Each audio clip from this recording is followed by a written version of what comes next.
소별님이 이승의 왕이 됐대요. 근데 소별왕을 좋게 말하는 사람이 하나도 없던데 스승님은 왜 소별왕을 도우셨나요? 내가 빌어먹을 이승에 이로운 일을 할 것 같으냐?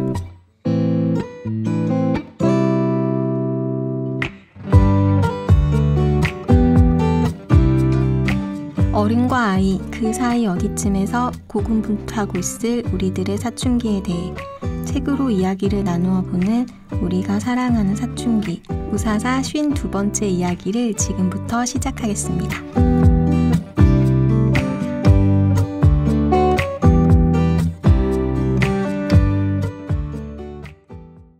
안녕하세요. 우사사 52회 저는 얌얌쌤입니다. 안녕하세요. 안녕하세요. 항아입니다. 안녕하세요. 소금입니다.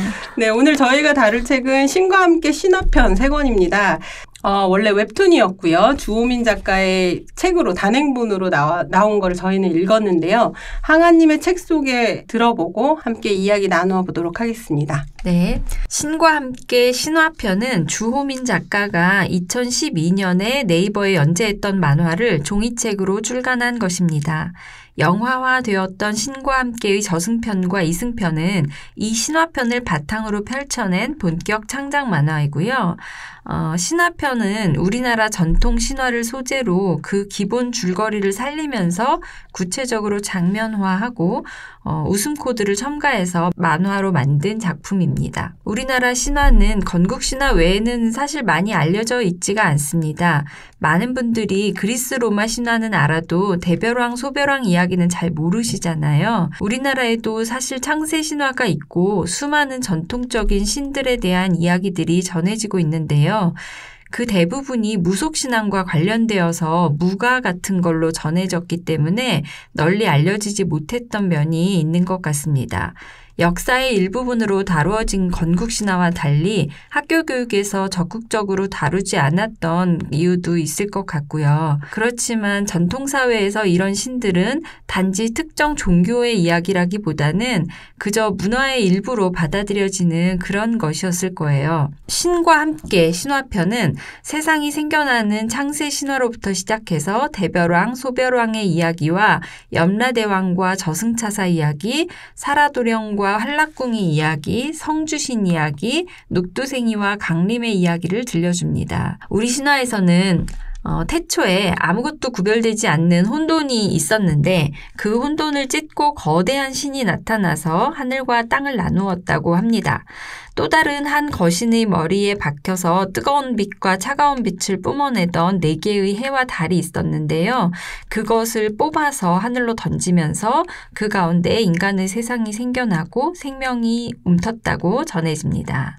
신과 함께는 3권으로 이루어져 있는데요. 이후에 전개되는 대별왕, 소별왕부터 강림의 이야기까지는 우리가 이야기를 나눌 때마다 하나씩 정리하면서 보기로 하겠습니다. 네, 오늘은 재밌는 이야기를 들려드리는 방송이 되지 않을까 싶어요. 이제 항아님께서 감사하게도 웹툰을 선정해 주셔가지고 제가 아주 즐겁게 시험시험 책을 읽고 왔는데요. 생각해보면 그리스 로마 신화나 북유럽 신화 이런 거에 우리는 더 익숙해져 있어서 우리나라 신화가 뭐가 있는지 그리고 우리나라 신화가 어떤 식으로 전승되어 왔고 어느 지역에서 어떤 얘기들이 있는지는 사실은 잘 모르는 것 같아요. 네네. 그래서 오늘 이제 여러 가지 얘기를 살펴볼 텐데 어떠셨어요? 저는 기본적으로 이런 옛날 이야기에 관련된 것들을 읽다 보면 권선징악이 주는 편안함이 있어가지고 좀 편안하게 읽었던 것 같아요. 즐겁게 옛날 얘기 듣듯이. 저는 이제 우리나라 신화를 진짜 몰랐구나. 여기서 새 왕자 이야기 그 빼고는 아는 게 없었어요. 그래가지고 새 왕자 이야기는 알고 계셨네요. 저는 그것도 몰랐어요. 모티브가 다른 식의 전래동화로 내려왔던 것 같아요. 네. 그래서 그런 모티브는 알고 있었고 그 뼈사리꽃, 숨사리꽃 이런 거는 바리대기에도 아마 있었던 것 같은데 네. 그래서 바리대기를 통해서 그 모티브만 알고 있었고 우리나라 신화에 대해서 너무 몰랐구나라는 생각이 들면서 이거 국어교과서에 실려도 좋겠다는 생각이 드는 거예요. 네네. 지금 고전, 춘향전, 양반전 이런 거 배울 때 애들이 고전 어휘를 너무 어려워해가지고 그러니까 같이 고전을 배울 때 약간 도움이 되는 자료가 되기도 할 수도 있고 애들이 재미있게 읽을 것 같더라고요. 아, 네. 저도 뭐 이야기 저 말씀드렸잖아요. 원래 옛날 이야기 너무 신화 좋아요. 이런 거 좋아합니다. 네. 네, 잘 알지는 못하지만 좋아하고 그래서 처음에 나왔을 때 바로 사서 봤던 것 같아요. 웹툰도 보고 있었고 사실 이 뒤에 나오는 이 저승편, 이승편 이렇게 네. 나왔던 그거는 창작물이거든요. 네, 맞아요. 그러니까 약간 우리 지난번에 읽었던 키르케처럼 이제 얘는 원래 그 그리스 로마 신화 오디세이 이야기에 해당하는 거고 네. 이제 그 뒤에 나온 영화로 나왔던 네. 그 내용은 키르케처럼 네네. 이제 이걸 바탕으로 해서 새로 새로 창작한 거죠. 출간은 신화편이 나중에 되지 않았어요? 신과 함께를 주호민 작가가 쓰고 그들의 탄생 이야기, 뭐 저승차사라든지 네. 뭐 이런 프리퀄의 느낌으로 맞아요. 이 신화편이 나온 걸로 알고 있긴 한데 재밌고 신선했어요. 뭔가 이런 인물의 서사를 채우기 위해서 나온 거기도 한데 그거를 우리나라 신화에서 모티브를 가져오고 사실은 신화를 그대로 가져오진 않았고 좀 더 녹여냈죠. 원래 이제 주호민 작가가 가지고 있던 그 인물들을 집어넣으면서 또 맛깔스럽게 좀 만든 측면도 있고 해가지고 그런 재미가 있었던 것 같아요. 첫 번째부터 이야기를 나눠볼게요. 3권으로 돼 있는데 예전에는 상중하로 나왔는데 지금 나오고 있는 거는 1, 2, 3권으로 나오고 있고 첫 번째 권에 나오는 건 2가지 이야기예요. 대별소별전하고 차사전. 대별소별전은 천지왕풀이라고 해가지고 제주도 전승신화 중에 해와 달의 수를 조정하는 것이 포인트인 그 신화 이야기를 사용해서 쓰신 부분이에요. 대별소별전 이야기를 항아님께서 먼저 줄거리 말씀해 주시면 이야기 나눠볼게요. 첫 번째 이야기 대별소별전은 하늘을 다스리던 최고신 천지왕의 아들들인 대별왕, 소별왕이 경쟁을 통해서 이승과 저승을 나누어 다스리게 되는 이야기입니다. 방금 얌얌쌤께서 말씀해 주신 것처럼 제주신화인 천지왕 봄풀이를 바탕으로 한 이야기고요. 대별왕과 소별왕은 꽃피우기 경쟁을 통해서 이승과 저승을 다스리게 됩니다. 근데 욕심이 많고 개교를 부리는 소별왕이 술수를 통해서 경쟁에 이기고 이승을 다스리게 돼요.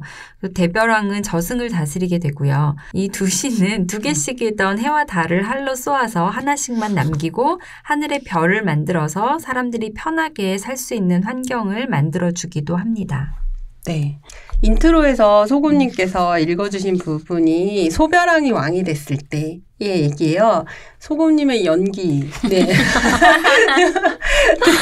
이게 웹툰이다 보니까 인트로 읽기가 쉽지 않아서 연기해 주셨어요.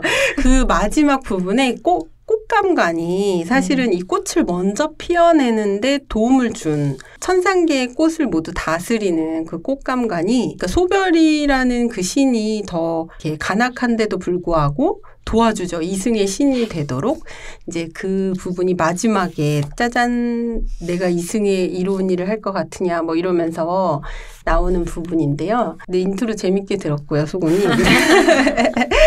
그래서 요 얘기가 저는 재밌었던 부분이 활 쏘는 부분이었어요. 네. 대별왕이 활을 쏴요. 2번의 큰 활 쏘는 장면이 나오는데 지상을 다스리는 수명장자라는 아주 폭군이 있었는데 그 폭군을 제압하고 이승을 다스려야 하는 게 이제 이들의 미션이었는데 근데 대별왕은 제압만 하고자 해요. 그 제압하는 과정에서도 되게 신중한데 소별왕은 자기가 힘으로 해보겠다고 막 뛰쳐나가고 하다가 당할 때 대별왕이 빵 하고 화살을 쏘는데 활이 없는 거죠. 저 그 부분이 너무 멋진 거예요, 대별왕. 근데 그걸 맞죠. 그 수면장자가 그걸 맞고 그래서 활이 없는 화살이었구나를 수명장자가 알고 그 활을 내려놓게 하거든요. 이제 인질로 소별을 잡고 근데 활이 없이도 화살을 쐈어요. 네. 너무 멋지지 않나요? 네, 이런 감정, 너무 멋진 약간 신화에서 느껴지는 그런 어떤 굉장히 멋진 영웅의 모습 모습이 대별왕에게서 느껴져가지고 두 번째 활손 장면은 이제 소우님이 얘기해 주시겠어요? 이제 하늘에 이제 이때 당시에는 해가 2개가 있고 달이 2개가 있어서 낮에는 쪄죽고 밤에는 이제 밤에는 해일이 덮쳐오는 이제 살기 힘든 세상이었는데 소별왕의 힘으로는 이 해와 달을 없앨 수 없어가지고 저승의 신이 된 대별왕을 이승으로 불러와야 대별왕이 활을 쏘면 된다라고 하는데 그 활을 쏠 때 한날 한시에 온 세상 사람들이 다 같이 쏘는 신용을 하죠. 그래서 사람들이 나야 스스로 해냈다라는 성취감을 주려고 일부러 그런 퍼포먼스를 기획을 했는데 소별왕은 그걸 되게 싫어하면서 이제 에피소드가 마무리가 됩니다. 너무 멋지잖아요. 그러니까 모든 사람들이 다 그 활을 쏘죠. 마음을 모아서. 근데 진짜 활을 들고 있진 않은데 그때 대별왕이 그 해를 떨어뜨리고 달을 떨어뜨려서 하나씩. 그래서 사람들에게 거기 그런 말 나오거든요. 무엇이든 바꿀 수 있다는 것을 사람들 마음에 심어주고자 했다. 대별왕이 그 말을 하고 공은 소별왕에게 돌리고 다시 저승으로 가는. 멋지지 않아요? 대별왕 너무 멋쟁이. 멋진 폭발. 네. 지금 너무 감탄하셨던 그 모든 장면들과 우리가 인트로에서 주목했던 그 꽃감관의 개입은 네. 원래 이야기에 없는 주호민 작가의 창작이에요. 맞아요. 이 스토리는 그대로 가져왔는데 이제 꽃감관이 개입하고 다른 그게 스토리로 이어지게. 네네. 일부러 그렇게 만든 것 같고요. 그다음에 다 같이 그렇게 활 쏘는 퍼포먼스하고 이런 것도 이제 좀 현대적인 감각으로 정말 멋있게 넣은 거죠. 요게 되게 또 나름의 의미가 있다 그러더라고요. 사람들이 해를 쏘아 맞추는 그 내용이 어떤 하늘이 하는 일, 그러니까 인간의 의지가 거기에 개입해서 그것들을 바꿔내는 그런 것들을 보여주는 신화적인 맥락에서 보면 이게 이제 직접적으로 대별왕의 말에서도 드러나기도 하죠. 저는 이 이야기에서 가장 인상적인 건 왜 소별왕이 이승을 다스리지? 너무 화가 이거예요. 근데 생각해보면 정말 옛날 사람들이 보기에도 삶이 그렇게 공명정대하거나 그러지 않았나 보다. 그래서 원인을 찾고 싶어. 그렇죠. 그리고 이게 약간 그래도 죽어서 저승에 가면 거기서는 공평하게 이 모든 것에 대한 몫을 받을 수 있을 거야 라는 희망이 반영된 얘기가 아닐까? 그런 생각이 좀 들어요. 너무 와닿네요. 사실은 이 책은 약간의 액자 구성이에요. 그래서 꼬마애가 길을 가다가 초등학교 현대의 꼬마애가 길을 가다가 되게 허름하게 책을 파는 그 아저씨를 만나고 그 아저씨가 도저히 아무도 살 것 같지 않은 책을 팔고 계시는데 그러면서 이 옛날 이야기 하듯이 신화를 말하거든요. 근데 이제 그러면서 신화가 펼쳐졌었는데 요 부분이 다시 나오는 부분에서 그러면 그 꼬마애가 물어요. 그 아저씨한테 소별왕 때문에 뭐 이렇게 뭔가 나쁘지 않냐 뭐 이랬더니 소별왕은 한 사람이고 이 세상을 사는 사람은 훨씬 더 많다. 이게 그것 때문이겠냐라고 되게 의미심장한 말씀을 하시다가 이제 그 노점 단속에 쫓기셔가지고 도망가는 장면이 나오잖아요. 그래서 그거 너무 재밌었어요. 그리고 대별왕도 그러잖아요. 인간의 주체성에 대해 얘기를 하고 있잖아요. 우리가 바꿀 수 있다라는. 그래서 되게 맞아떨어지는 측면이기도 했던 것 같아요. 이 신화하고. 그 두 번째 이야기로 넘어가 볼까요? 두 번째 이야기 차사전은 이제 저승을 다스리게 된 대별왕이 자기를 도와줄 그 시왕이죠. 그걸로 연마라사라는 인물을 영입을 하고요. 그 다음에 영입. 네. 그 다음에 이제 저승 차사가 누가 되느냐, 요거와 관련된 이제 사연을 보여주는 그런 이야기입니다. 그래서 저승 차사로 여기서 영입되는 또 다른 인물은 해원맥인데요. 이 해원맥은 원래 사람으로 살았을 때 화적에게 가족을 잃고 복수를 하기 위해서 무관이 된 그런 인물이에요. 근데 무관이 됐지만 능력을 인정받지 못하고 결국은 북방에 있는 국경지대로 약간 한직으로 밀려난 거죠. 그렇게 되고 거기에서 3년을 버티면서 살았는데 그 사는 동안 굉장히 매서운 장수로 알려져서 이제 하얀 살기라는 별명을 얻게 돼요.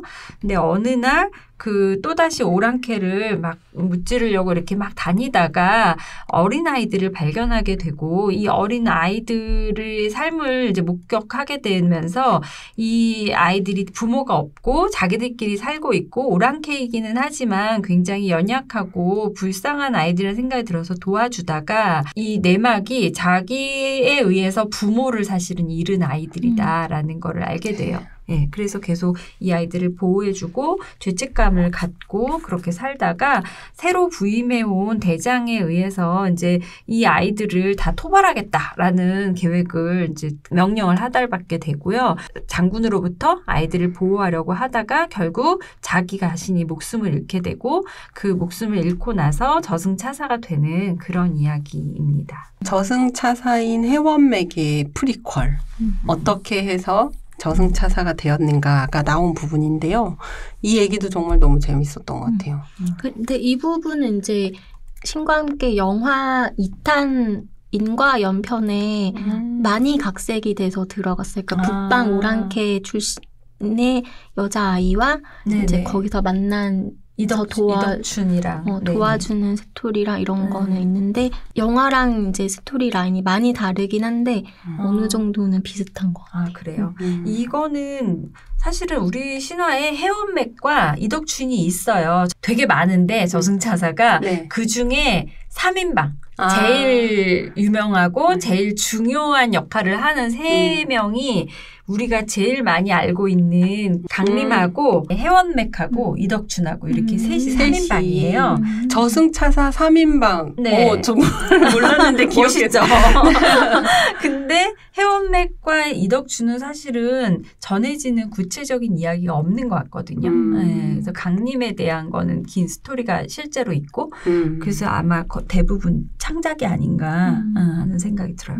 이게 지금 우리들의 어떤 인간으로서의 고뇌 이런 게 저 되게 많이 느껴지는 게 맞아요. 해원맥이 사실 되게 강직하고 무예가 뛰어난 군관이었는데 너무 융통성이 없고 이러다 보니까 미움을 받았고 그래서 좌천이 돼서 살고 있었는데 거기서 이제 그 명예만을 쫓는 대장이 새로 부임해 오면서 오랑캐들을 다 토벌해라 라고 했는데 그 지역에는 해원맥이 죽였던 오랑캐의 자녀들 만 살고 있었고 해원맥은 자기는 분명히 나라에 충성하는 어떤 일을 했던 건데 그게 저 아이들의 부모를 앗아간 일이었다는 것에 회의를 느끼고 괴로워하고 그러면서 갈등을 느끼고 이런 게 굉장히 말씀하신 대로 현대적이에요. 그러면 해원맥은 지옥에 가야 하는 겁니까? 사람을 너무 많이 죽였으니까 사실은 벌을 받아야 되는데 염라대왕이 직접 와가지고 영입했어. 너 어차피 지옥이니까 와서 내 밑에서 일해라 이렇게 된 거죠.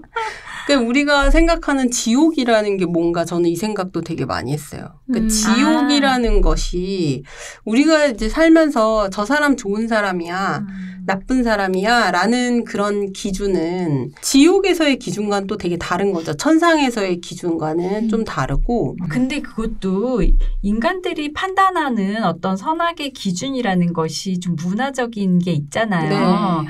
그래서 단테의 신곡도 보면 지옥이 이렇게 단계별로인가요? 네, 이렇게 쭉 있죠. 네. 근데 그럴 때 가장 심한 죄를 지어서 이렇게 간다. 맞아요. 그게 우리가 생각할 땐 좀 아니에요. 살인보다 더한 게 제 기억에 거짓말하고 간통인가? 네네. 그런 게 훨씬 음란하고 이게 더 굉장히 큰 죄더라고요. 당시에 이제 더 큰 죄라고 여기는 것들. 네, 그랬던 것 같아요.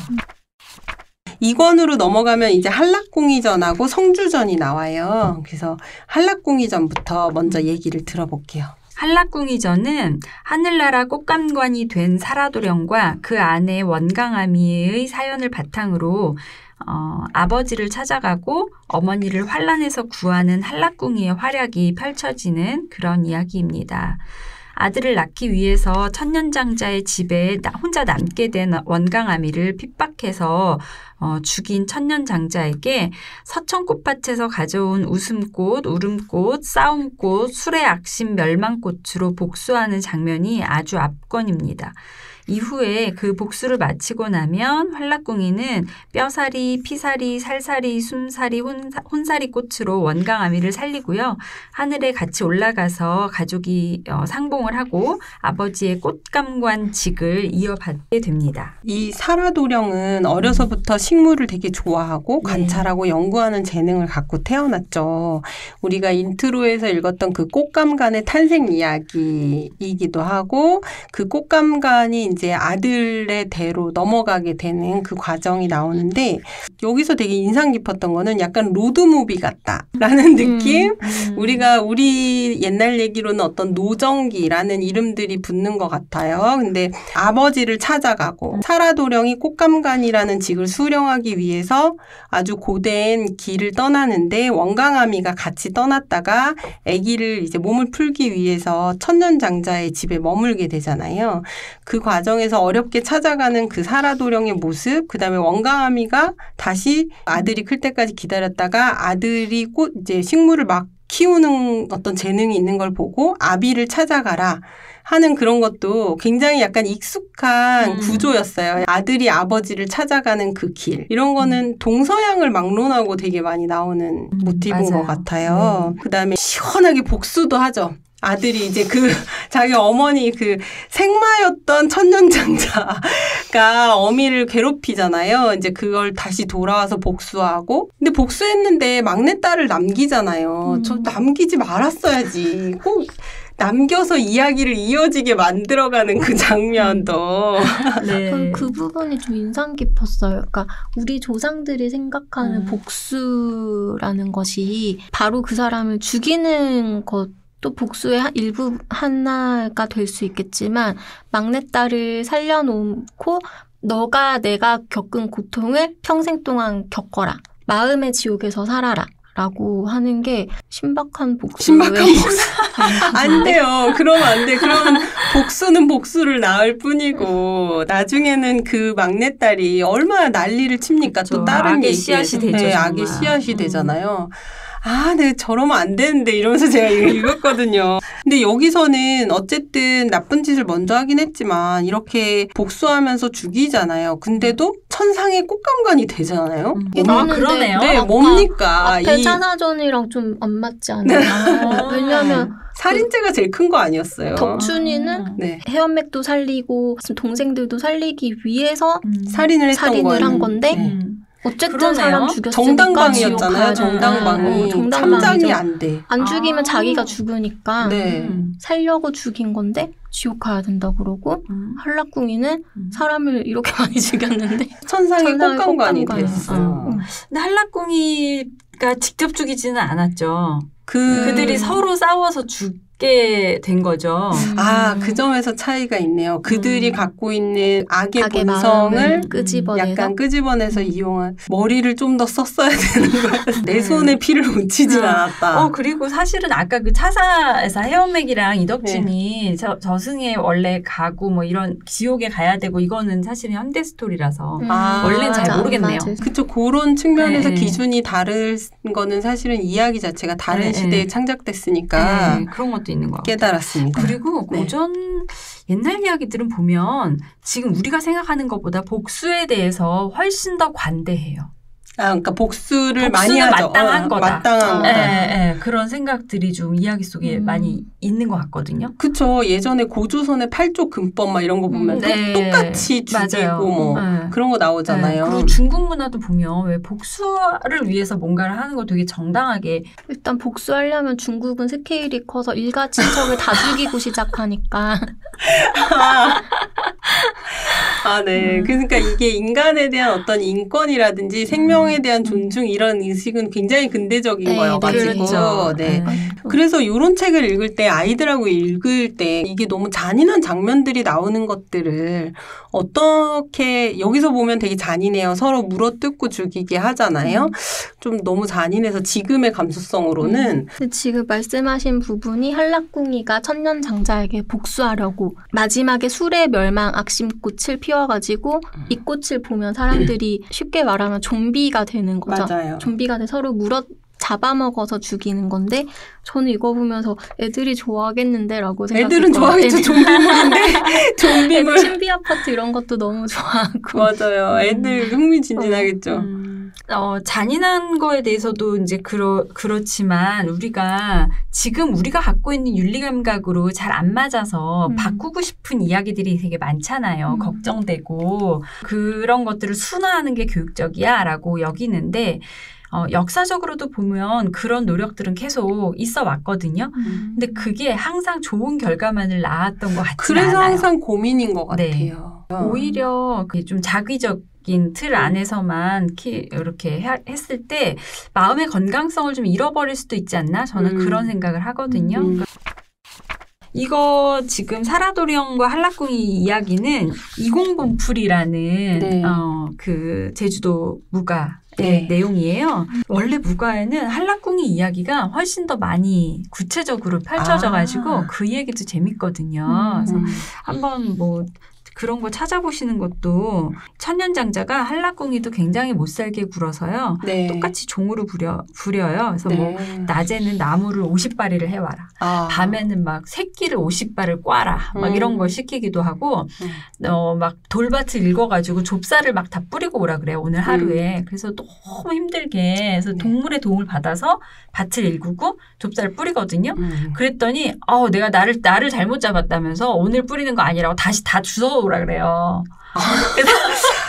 복수할 만하군요.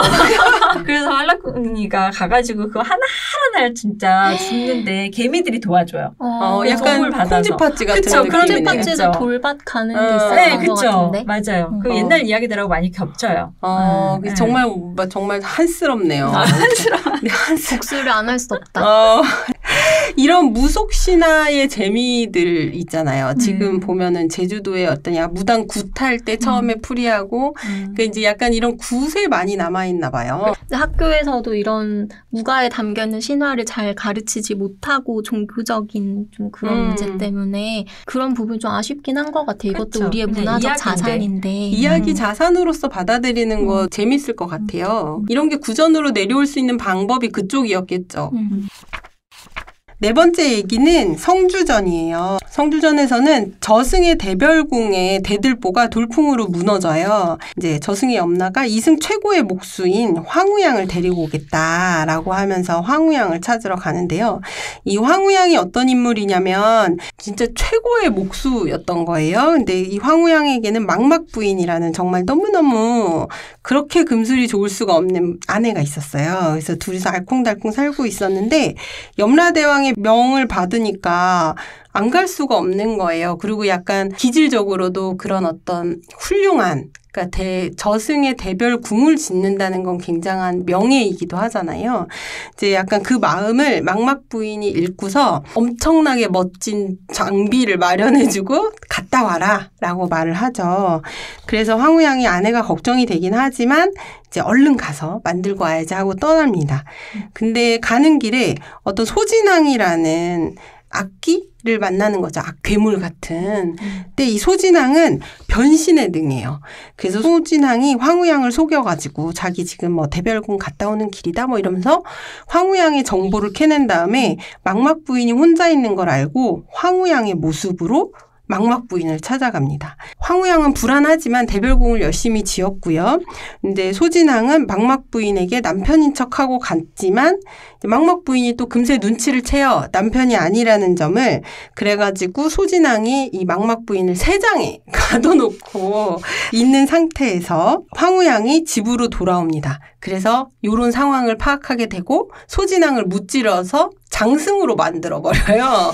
저 너무. 장승 만드는 거 너무 웃기죠. 장승돼서 깜짝 놀랐어.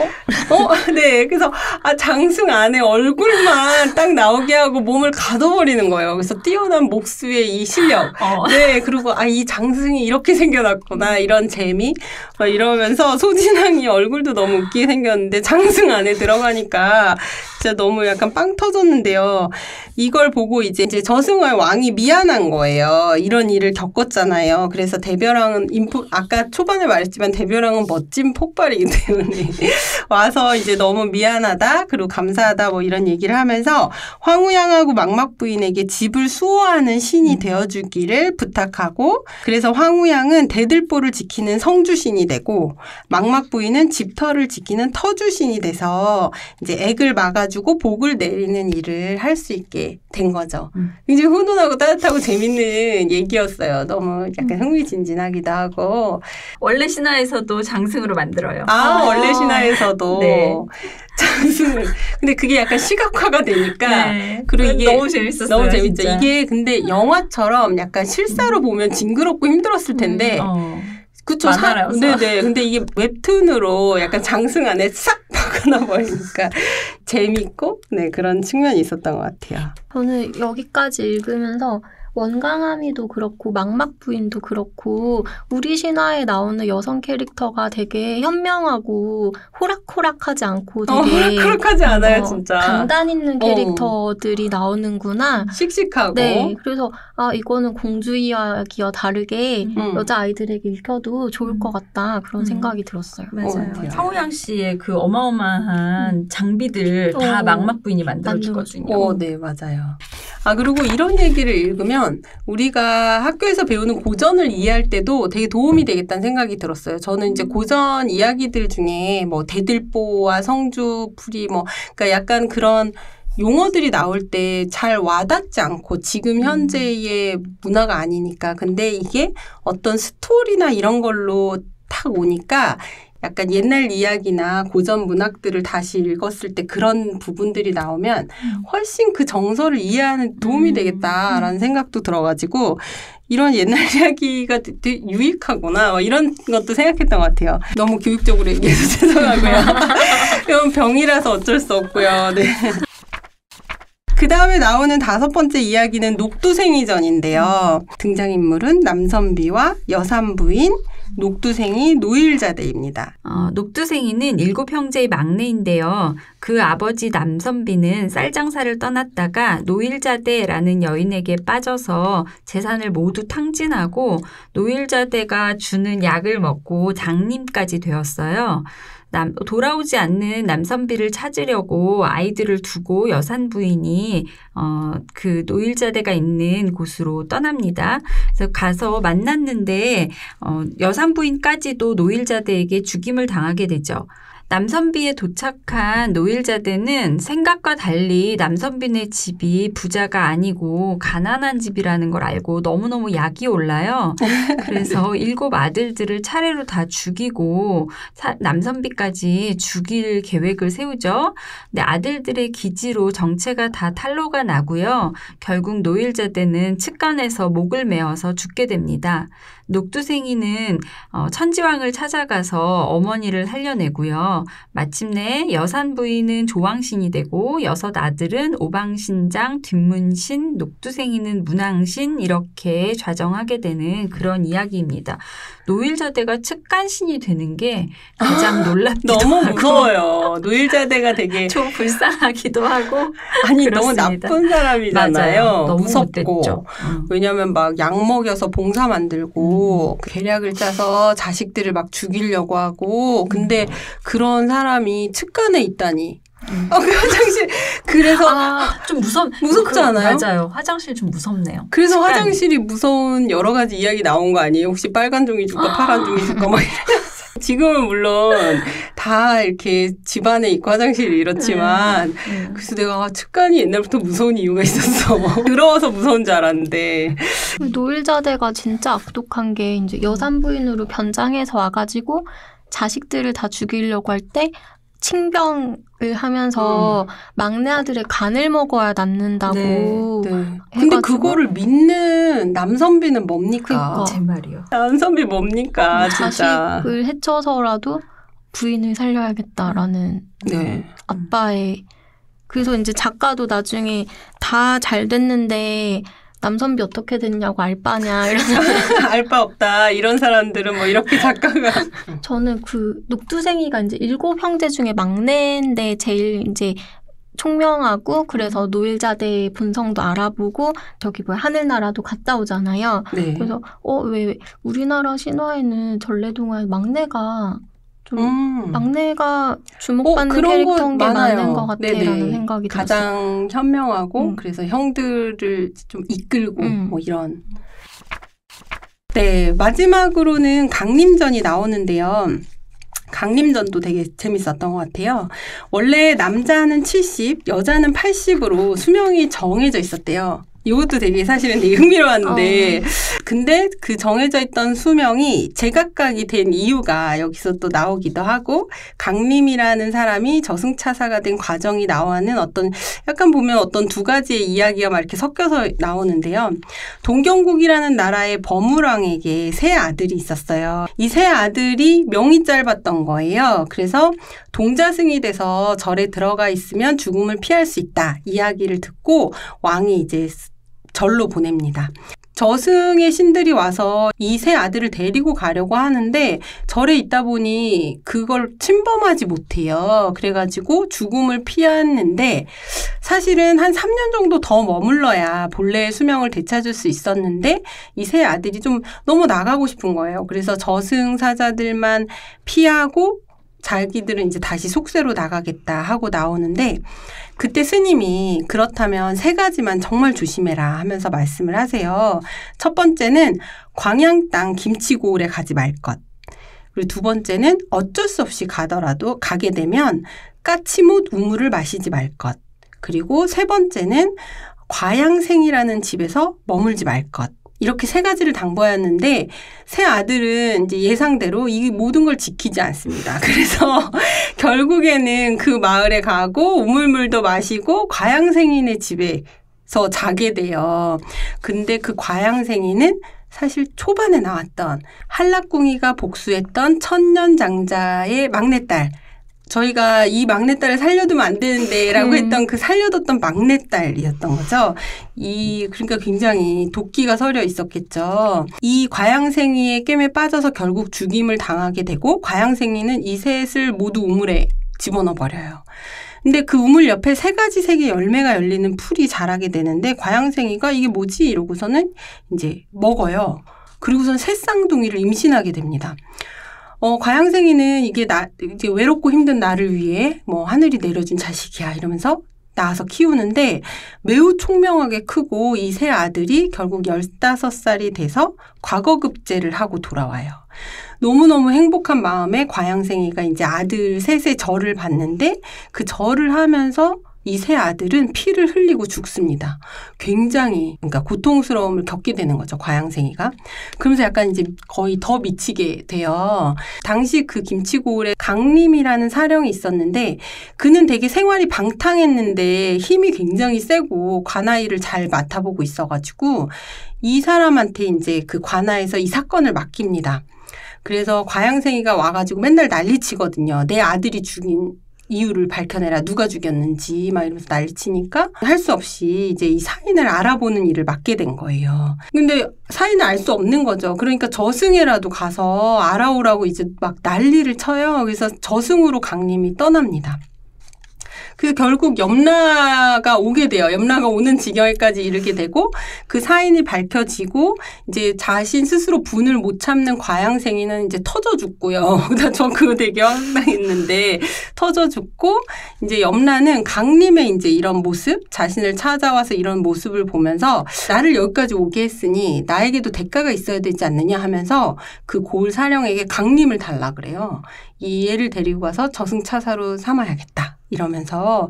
근데 강림은 사실은 강림의 스토리도 살짝 나오긴 하거든요. 너무 방탕한 생활을 하면서 부인을 되게 도외시하고 이랬었는데 사실 마지막에 그걸 깨우쳤는데 그 깨우쳤을 때 저승으로 가게 되는 거죠. 그러면서 결국 부인에게 속죄를 하지 못하고 한이 맺힌 상태로 저승차사가 되는 그런 강림의 스토리가 나옵니다.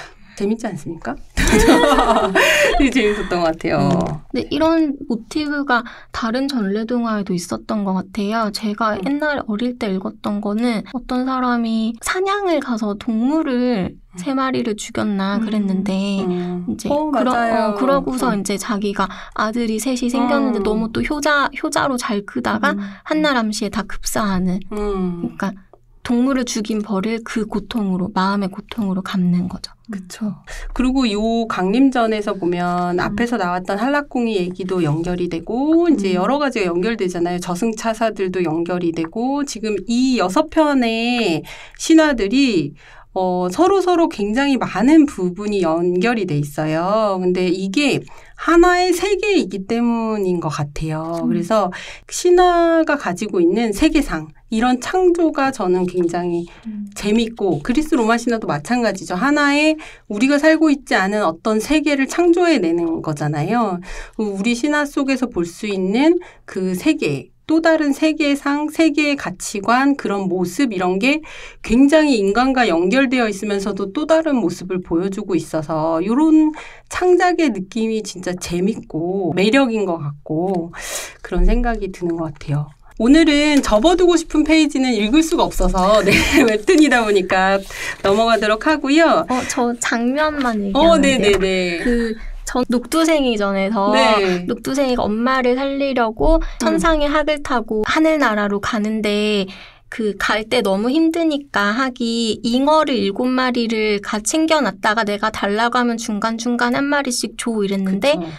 마지막에 잉어 한 마리를 떨어뜨려가지고 학이 힘이 없으니까 자기 팔을 잘라가지고 녹두생이가 자기 팔을 자르죠. 그러니까 어머니를 위해서 그렇게 희생하는 희생 정신도 되게 감동적이었고 그래서 돌아올 때는 학이 이번에 잉어 다 챙겼어요. 잉어. 그거는 이제 작가가 집어넣은 거고. 잉어를 너무 웃겨가지고. 그거 말씀해 주신 겁니까? 핵심이 앞이 아니고 뒤인 거예요. 효의 가치관에 자신의 살점을 잘라서 부모를 살리는 것들은 되게 자주 나오는 것 같아요. 사실은 그 정도로 효를 해야 된다 보다는 저는 그 정도로 효가 어렵다는 생각이 많이 들어요.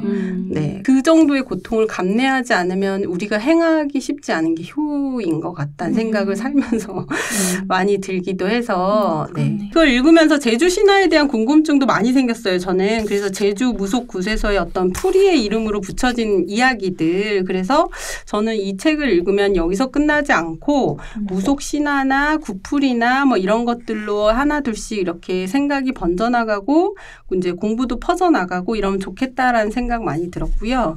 그런 의미에서 우리가 이렇게 고전은 마르지 않는 샘물이다 이런 말을 들었을 때 그냥 그렇구나 하고 넘겼던 그런 생각들이 되게 와닿는 계기가 되기도 했어요. 그래서 원형에서 시작되는 어떤 재창조의 기본 골격들, 이런 것들을 발견할 때의 재미와 이게 각 시대별로 어떤 식으로 그 시대의 문화를 끌어안는지 이런 게 굉장히 매력적이구나, 이런 것들을 많이 느꼈던 것 같아요. 이번에 준비를 하면서.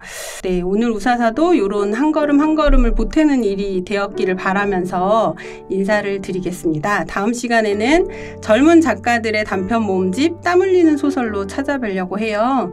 구독도 많이 해주시고 지인들에게도 널리 알려주십사 부탁드리면서 마치겠습니다. 감사합니다. 감사합니다.